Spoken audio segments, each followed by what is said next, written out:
ਰੇਖਾਵੀ ਸਮੀਕਰਨਾਂ ਦੇ ਜੋੜੇ ਦਾ ਹੱਲ।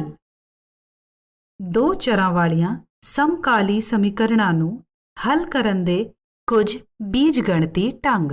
ਇਹ ਹੈ ਬਦਲਾਅ ਪੱਧਤੀ, ਲੋਪ ਵਿਧੀ, ਤਿਰਛੀ ਗੁਣਾ ਵਿਧੀ। ਬਦਲਾਅ ਪੱਧਤੀ a1x ਜਮਾ b1y ਜਮਾ c1 ਬਰਾਬਰ ਹੈ 0। समीकरण 1 a2x जमा b2y जमा c2 बराबर है 0। समीकरण 2 चरण 1 समीकरणों ਨੂੰ ਲਿਖੋ। चरण 2 ਕਿਸੇ ਵੀ ਇੱਕ ਸਮੀਕਰਨ ਨੂੰ ਮੰਨ ਲਓ ਇੱਕ ਚਰ ਮੰਨ ਲਓ y ਨੂੰ ਦੂਜੇ ਚਰ ਦੇ ਪਦਾਂ ਅਰਥਾਤ x ਵਿੱਚ ਵਿਅਕਤ ਕਰੋ। चरण 3 चरण 2 ਤੋਂ ਪ੍ਰਾਪਤ y ਦੇ ਮੂਲ ਨੂੰ ਸਮੀਕਰਨ 2 ਵਿੱਚ ਪਾਓ। ਇਸ ਤਰ੍ਹਾਂ ਇੱਕ ਚਰ x ਵਾਲੀ ਸਮੀਕਰਨ ਪ੍ਰਾਪਤ ਹੁੰਦੀ ਹੈ। ਚਰਨ 4 ਚਰਨ 3 ਵਿੱਚ ਪ੍ਰਾਪਤ ਸਮੀਕਰਨ ਨੂੰ ਹੱਲ ਕਰੋ ਅਤੇ x ਦਾ ਮੁੱਲ ਪ੍ਰਾਪਤ ਕਰੋ।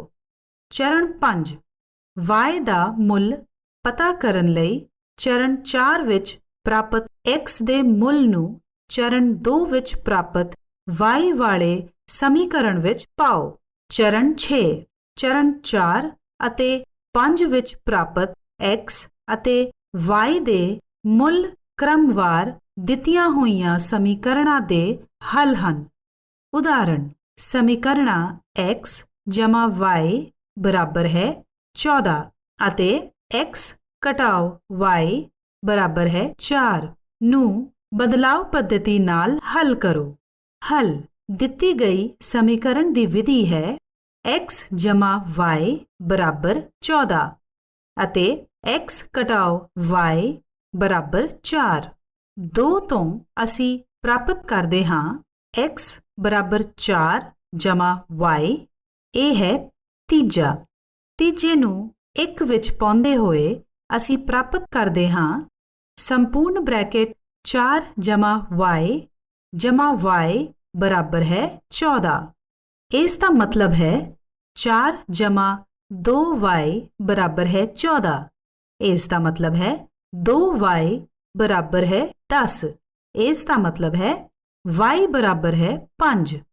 x ਬਰਾਬਰ ਹੈ 4 ਜਮਾ y ਵਿੱਚ y ਬਰਾਬਰ 5 ਨੂੰ ਪਾਉਣ ਨਾਲ ਅਸੀਂ ਪ੍ਰਾਪਤ ਕਰਦੇ ਹਾਂ x ਬਰਾਬਰ 4 ਜਮਾ 5 ਬਰਾਬਰ 9।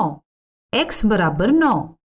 ਲੋਪ ਵਿਧੀ ਚਰਨ 1 ਦਿੱਤੀਆਂ ਗਈਆਂ ਦੋ ਸਮੀਕਰਨਾਂ ਵਿੱਚ ਕਿਸੇ ਇੱਕ ਚਰ ਦੇ ਗੁਣਾਕਾਂ ਨੂੰ ਸੰਖਿਆਤਮਕੀ ਤੌਰ ਤੇ ਬਰਾਬਰ ਘਟਾ ਦਿਓ। ਇਸ ਲਈ ਸਮੀਕਰਨਾਂ ਨੂੰ ਕਿਸੇ ਉਚਿਤ ਗੈਰ ਸਿਫਰ ਅਚਲਾਂ ਨਾਲ ਗੁਣਾ ਕਰੋ।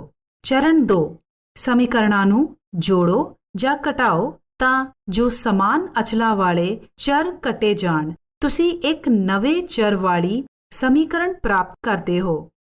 ਚਰਨ 3 ਇੱਕ ਚਰ ਵਾਲੀ ਸਮੀਕਰਨ ਨੂੰ ਹੱਲ ਕਰੋ ਅਤੇ ਉਸ ਚਰ ਦਾ ਮੁੱਲ ਪਤਾ ਕਰੋ। ਚਰਨ 4 ਇਸ ਮੁੱਲ ਨੂੰ ਦਿੱਤੀਆਂ ਗਈਆਂ ਦੋ ਸਮੀਕਰਨਾਂ ਵਿੱਚੋਂ ਕਿਸੇ ਇੱਕ ਵਿੱਚ ਪਾਓ ਅਤੇ ਦੂਜੇ ਚਰ ਦਾ ਮੁੱਲ ਪਤਾ ਕਰੋ।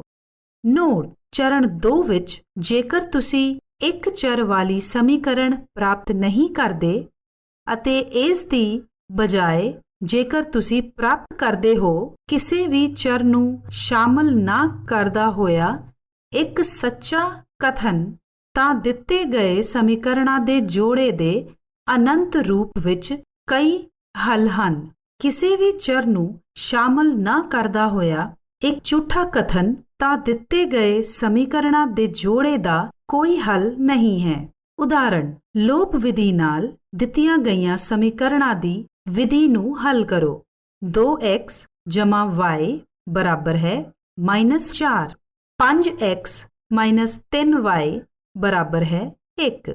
ਹੱਲ ਸਮੀਕਰਨਾਂ ਹਨ 2x ਜਮਾ y ਬਰਾਬਰ ਹੈ -4 ਅਤੇ 5x -3y ਬਰਾਬਰ ਹੈ 1। ਆਓ ਅਸੀਂ ਦਿੱਤੀਆਂ ਗਈਆਂ ਸਮੀਕਰਨਾਂ ਦੀ ਵਿਧੀ ਵਿੱਚੋਂ y ਨੂੰ ਕੱਢੀਏ। ਇਸ ਲਈ ਸਮੀਕਰਨ 1 ਨੂੰ 3 ਨਾਲ ਗੁਣਾ ਕਰੋ ਅਤੇ ਸਮੀਕਰਨ 2 ਨੂੰ 1 ਨਾਲ, ਤਾਂ ਜੋ y ਦੇ ਗੁਣਾਂਕ ਬਰਾਬਰ ਹੋ ਜਾਣ। ਸਮੀਕਰਨ 1 ਗੁਣਾ 3 ਦਾ ਮਤਲਬ ਹੈ 6x ਜਮਾ 3y ਬਰਾਬਰ -12।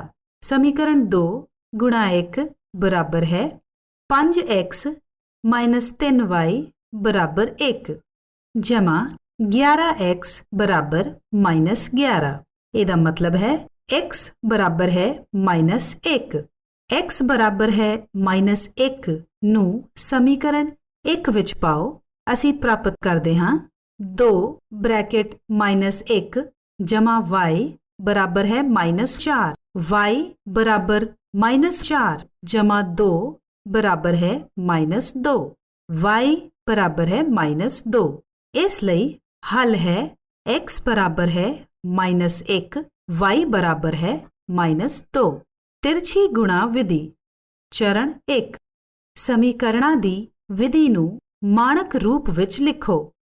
ਚਰਨ 2 x, y ਅਤੇ ਅਚਲ ਦੇ ਗੁਣਾਕਾਂ ਨੂੰ ਹੇਠਲੇ ਰੂਪ ਵਿੱਚ ਲਿਖੋ।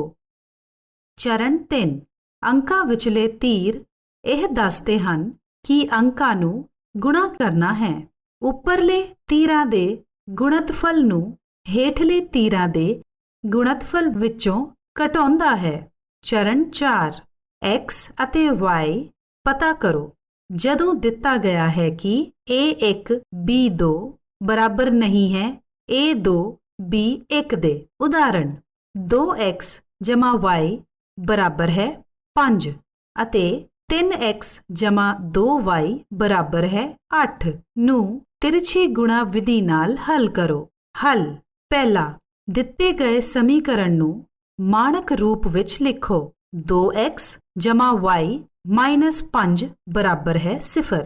3x ਜਮਾ 2y ਮਾਈਨਸ 8 ਬਰਾਬਰ ਹੈ 0।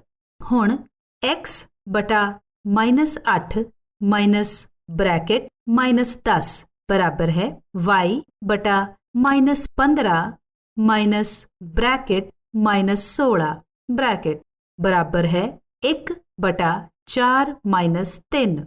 x ਬਟਾ -8 ਜਮਾ 10 ਬਰਾਬਰ ਹੈ y ਬਟਾ -15 ਜਮਾ 16 ਬਰਾਬਰ ਹੈ 1 ਬਟਾ 1। x ਬਟਾ 2 ਬਰਾਬਰ ਹੈ y ਬਟਾ 1 ਬਰਾਬਰ ਹੈ 1 ਬਟਾ 1। x ਬਟਾ 2 ਬਰਾਬਰ ਹੈ 1। ਇਹਦਾ ਮਤਲਬ ਹੈ x ਬਰਾਬਰ ਹੈ 2। y ਬਟਾ 1 ਬਰਾਬਰ ਹੈ 1। ਇਹਦਾ ਮਤਲਬ ਹੈ y ਬਰਾਬਰ ਹੈ 1। ਇਸ ਲਈ ਦਿੱਤੀ ਗਈ ਸਮੀਕਰਨ ਦਾ ਹੱਲ y ਬਰਾਬਰ 1, x ਬਰਾਬਰ 2 ਹੈ।